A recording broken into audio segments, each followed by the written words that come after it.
Hi there, welcome to the latest episode of my 10-minute moan, and the topic of this 10-minute moan is Mhairi Black. Mhairi Black, who's had a pop at Kate Forbes today in an interview in one of Scotland's newspapers. I'm going to use the STV coverage of it to talk you through the story and give my opinion on it, but it's all over the internet. There's loads covered it, and this story on the STV website, the headline is Black says Forbes' view on gay marriage are extreme and archaic. The former MP for Paisley and Renfrewshire South said the Deputy First Minister's views risked alienating young people. Now, I find this pretty mental, because what she's saying is Christian views and values are therefore extreme. I can understand using the word archaic because some of them are 2,000 years old. However, I think anybody in modern day telling us that Christianity and its extreme and its opinions are extreme is a bit strange.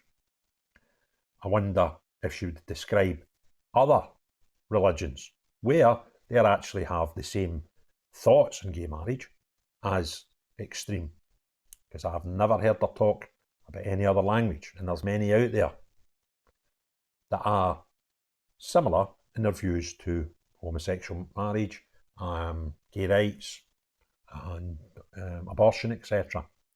So to pick Christianity and suggest that's extreme, I find quite worrying when you do not use the same logic with other religions. And let's face it, the whole story when Kate Forbes was asked about gay marriage was in the run-up to the election to pick the the leader of the SNP, which led to Humza Yousaf. He won that race. Nobody questioned his religious views or asked him for his views, which would have been based on a man who tells us he's religious, because the day that the vote was going through on gay marriage, guess who didn't vote? Kate Forbes didn't need to vote, she wasn't there. Humza Yousaf was there and didn't appear at Parliament that day. Nobody asked him in an interview in the lead up to the leadership vote, how would you have voted? Because she didn't vote. She asked, how would you have voted? Which I found was incredibly weird. But the other thing that you have to consider is Kate Forbes, despite not being the candidate of choice for the hierarchy in the SNP, came second, and the vote was 52% to 48%. That is incredibly tight for someone that wasn't getting recommended by almost every single SNP person put in front of a TV camera.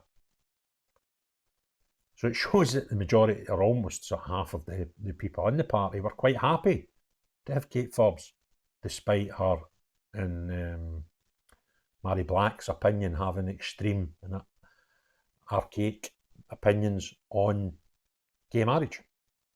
Anyway, the story goes, former SNP MP Mhairi Black said the views of Kate Forbes on gay marriage are archaic and quite extreme. The former MP for Paisley and Renfrewshire South said the Deputy First Minister's views risked alienating young people. Okay. In an interview with the Sunday Post newspaper, Black also said the SNP needs to get its house in order, suggesting debate within the party has been stifled. So I just think she wasn't voted out at Westminster election because she wasn't standing as a candidate. She decided to retire from politics prior to the election, so she wasn't a candidate. So she's not one of these that lost her seat and she jumped in the bandwagon. She just decided she didn't want to be there anymore and jumped in the bandwagon. She spoke ahead of the start of a run of Edinburgh Fringe shows, which are titled Politics Isn't For Me. I kind of suggest that somebody that wears a Daz suit for 10 years as a politician and sits eating Kit Kats in the Houses of Parliament kind of agree that politics is not for you. Black told the newspaper, we all remember Kate Forbes' interview when she said she wouldn't have supported gay marriage and doesn't think people should have kids out of wedlock. Basically, really archaic and, in my opinion, quite extreme views. This is out of step with what the SNP has stood for. and where the SNP has attracted so much support, it's because it has been a progressive force. Now, I'm kind of struggling here because we live in a Christian society, and I would suggest a lot of the people who have voted SNP seem to have quite strong beliefs as Christians and part of the Roman Catholic Church. So what you're saying is, they're not welcome and they're out of step with what the SNP stood for. This probably gives us an idea of the problem with the SNP. And a lot of their core voters think this, and they decide that.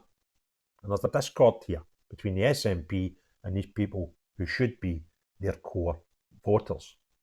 Because if you're going to base it purely on things like gay marriage, then you've got to consider also people of Islamic faith, who would certainly be against gay marriage because they don't accept homosexuals as being worthy of being members of their church. So you want to alienate them as well, which is quite bizarre, considering one of the previous First Ministers was a Muslim. And I think John Swinney is a Christian. Beggars belief. It's been wanting to take Scotland into the 21st century and wanting to be inclusive. Well, no, you're not. You're telling us that that woman there, because she's got Christian values, is to be excluded because she's no part of the groovy gang, right? So this bollocks about being inclusive is total myth.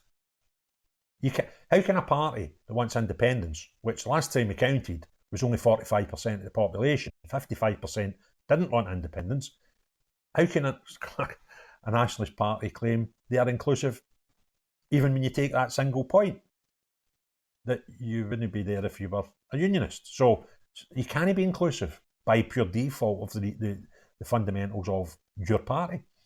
If you then start endorsing the sort of views that Kate Forbes was saying voluntarily on camera, then it's a massive red flag to so many people, particularly young people. She added, the truth is independence won't happen without young people, and certainly support for the SNP and the success for the SNP won't happen without young people on board. Forbes' religious views caused controversy during the race to succeed Nicola Sturgeon as First Minister after she said she would not have voted for gay marriage had she been an MSP at the time. Do you now understand why the question was completely loaded and just completely ridiculous in the first place? She was asked how we should have voted about something which happened before she was an MSP. It was a loaded question.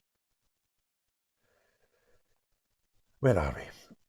Black, who stood down as an MP at the general election, also said John Swinney needs to be real and brutal about the changes needed in the SNP. She said basically the party needs to get its house in order, and that's not going to happen unless there's real commitment to it and the leader is making it happen. There had been a reluctance to talk about anything uncomfortable within the SNP, she said. Commentating on Black's remarks, the SNP spokeswoman said the SNP has consistently been moderate, left-of-centre political party and is resolutely focused on delivering for the people of Scotland, whether it's free prescriptions, free tuition or game-changing Scottish child payment. We are determined to build a better Scotland and work towards Scottish independence. Our key priorities of eradicating child poverty, promoting economic growth, ensuring our public services are sustainable and tackling climate change are also those of the people in Scotland. Well, kind of need to call bollocks on that because you'd get 29% of the vote at the election that just happened. So 71% of people don't buy into your nonsense. But you're telling us that that's aligned to the people of Scotland. We are committed to delivering these policies. So there we have it. An absolute car crash of an interview when you actually sit back and consider what she's saying, and then you consider the dribble that the SNP came back to, who would have been the Sunday Post, who wrote the original article, by saying that they're constantly being moderate. That itself, they've constantly been a moderate left-of-centre political party. No, you've not. You weren't called the Tartan Tories for nothing. From your onset, you turned into this left-of-centre political party, and it's obvious, to everyone bar the most blinded cult members of the SNP that you're now verging on a radical left party. So this comment, the SNP's consistently been a moderate left of centre party, is complete bollocks and a lie. You turned into a left party later on in your life because you realised that the biggest party in Scotland was Labour for many a year. So you needed to get a bit of that. And you're never going to get anywhere near it being right of centre. So when you swung to the left, you started getting some votes, and now you've probably been as far away from centre as normal, but unfortunately now the centre's moved. But you're now a far left party, whether you like it or not. And I think it's completely disgusting to verbally batter a woman due to her religious beliefs. And to suggest that anybody, I don't have a problem with gay marriage. I'm quite cool with it. I'm comfortable with it. But I totally understand why someone of maybe more radical religious beliefs than me would say that they would have to have voted against it. But she never had said that she was against it. She just said that she would have had to vote against it. But it doesn't seem to me that Kate Forbes is a typically anti-gay person or, any homophobic views. And the one thing she's probably guilty of is being too honest when she got asked a ridiculous question in the first place. How would you have voted on something that was voted on before you were an MSP? If I was asked that question, I would have said, well, it doesn't really matter. I have not considered it. So, what does it matter? Anyway, there we go. If you enjoyed the video, give it a thumbs up. If you've not already done so, please consider subscribing. But most importantly of all, unless you're Mhairi Black, SNP, or what's left of their cult following everybody else, have a great day. Cheery bye now.